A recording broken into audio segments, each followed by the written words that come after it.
dukkana gurraacha cillimii dukkanaa waan takka mul'atu gamaa fi gamana dukkana akkaan hamaa an ibsuu hin dandeenye ciiqii cirrii malee humaa kan dhageenye nama sodaachisaa an ibsuu hin dandeenye hoggaa ifuuf deemu dukkanni galgalaa hedduu dukkanooti hin gartu if jalaa hammam fedhe turu bari'uu yoom oolaa suuta ifaa deema bari'uun eegalaa ciiqiin cirrii hafee shimbirroon eegalaa wayduun shimbirroodhaa akkaan namatti tola bakkalchi bariisaa bari'uu mul'isaa bari'uun eegaluu isaatu nuuf ibsa lukkulleen iyyitee bari'uu mul'isti shimbirroon marsitee nutti argisiisti biiftulleen nuuf baatee nuuf mirkaneessiti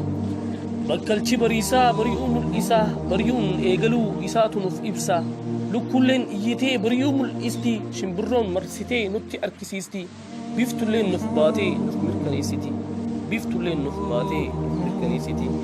hedduu galatoomaa nuti biiftuun nuuf baatee nuuf mirkaneessuu qofaatu nuuf hafe insha'Allah dukkanti dhumtisii ifa dukkan duubaan ifaatu jira ifnillee nuuf dhiyaate akka jabaatanii akka jabaannee qabsooyinuun isinitti dhaammadhaa insha'Allah ifni nurraa fagoon jiru ifni dhihoo jira ifni sanis